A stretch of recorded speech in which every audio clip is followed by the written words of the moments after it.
Nah, sekarang kita membahas tentang soal-soal GLBB. Ya, soal yang pertama, ini ada sebuah benda bergerak dengan kecepatan 5 meter per sekon kuadrat dari keadaan diam. Hitunglah jarak dan kecepatan yang ditempuh benda tersebut setelah 10 detik. Dari soal dapat kita peroleh data bahwa benda tersebut bergerak dengan percepatan 5 meter per sekon kuadrat. Jadi percepatannya adalah 5 meter per sekon kuadrat. Kemudian benda bergerak dari keadaan diam. Kalau benda diam berarti kecepatan awalnya berapa? 0. Ya, karena diam maka tidak punya kecepatan atau kecepatan awalnya 0. Dan benda tersebut bergerak atau gerakan benda tersebut ditempuh dalam waktu 10 detik. Ini ada 10 sekon. Nah, yang ditanyakan adalah jarak dan kecepatan benda. Untuk memperoleh jarak tadi persamaannya adalah S sama dengan V0 kalikan T ditambah dengan setengah kali A kali T kuadrat. Nah, sekarang tinggal kita masukkan data yang di atas tadi. V0 nya berapa? 0.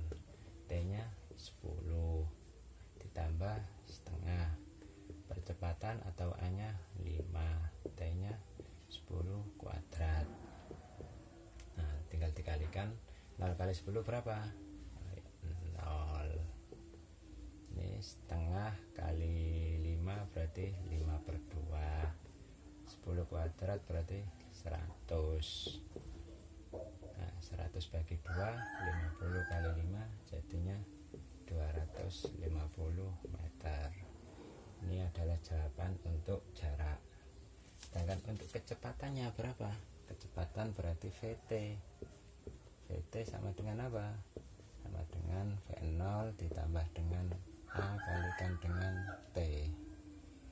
V0 nya 0, A nya 5, T nya 10. Sehingga kita peroleh kecepatannya adalah 50 meter per sekon. Diingat satuannya tetap harus ditulis, harus ada satuan.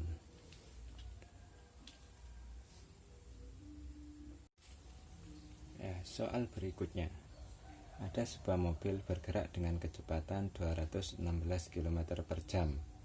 Berapa percepatan mobil tersebut untuk dapat berhenti pada waktu 10 menit? Dari soal dapat kita peroleh data bahwa ada mobil bergerak dengan kecepatan awal 216 km per jam. Kecepatan awalnya adalah 216 km per jam. Jadi tiap jam ini mobil menempuh jarak sejauh 216 km. Nah, kilometer per jam karena belum satuan internasional harus kita ubah menjadi meter per detik atau meter per sekon. Di 216 km kita ubah jadi meter, berarti harus dikalikan 1000 meter. Jamnya juga harus diubah, kita ubah menjadi detik, ada 3600 sekon. Dapat kita coret 216, 1000 sama nolnya 02, sehingga kita peroleh ini adalah 216 bagi 36 dapat 6 ya, sama ada 10 berarti 60 km, 60 meter per sekon. 60 meter per sekon.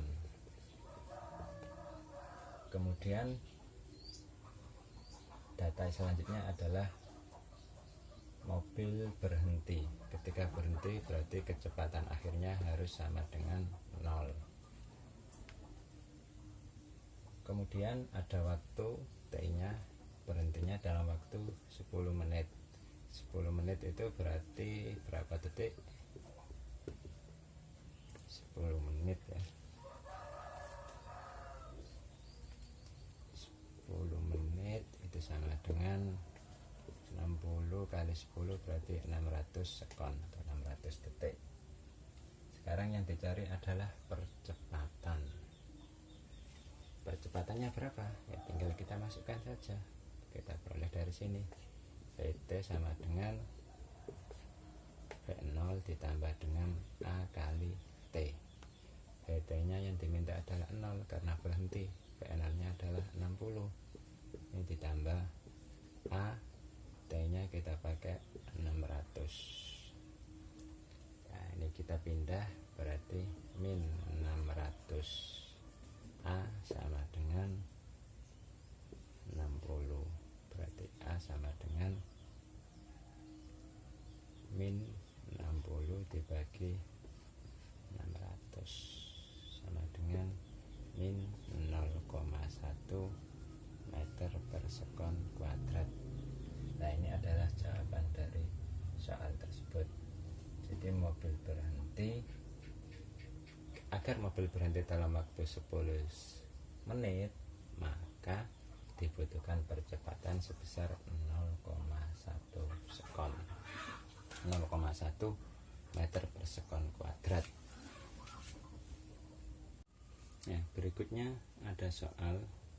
Diketahui mobil bergerak dengan kecepatan 20 meter per sekon, kemudian direm sehingga mengalami perlambatan sebesar 5 meter per sekon kuadrat.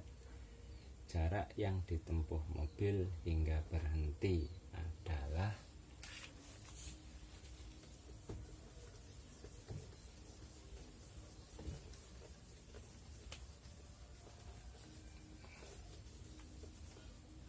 dari soal dapat kita peroleh data bahwa kecepatan awal mobil adalah 20 meter per sekon, kemudian direm hingga berhenti. Berhenti berarti kecepatan akhirnya harus sama dengan 0. Perlambatan itu percepatan yang negatif ya, berarti 5, berarti min ya, 5 meter per sekon kuadrat. Nah, untuk mengetahui jarak yang ditempuh harus kita peroleh atau kita masukkan persamaan ini. Vt kuadrat sama dengan V0 kuadrat ditambah dengan 2 kali A kalikan dengan S. Vt nya adalah 0, kita masukkan 0 kuadrat, V0 nya 20, berarti 20 kuadrat ditambah 2, A nya di sini min 5 kalikan dengan S. Min 0, 20 kuadrat 400, 2 kali 5 10, berarti min 10 S. 10 S nya kita pindah ke kiri, jadi 10 S sama dengan 400. S sendiri berarti 400 dibagi 10 sama dengan 40 meter. Ini adalah jawabannya, 40 meter ya. Demikian sebagian dari contoh soal tentang gerak lurus berubah peraturan. Semoga bermanfaat.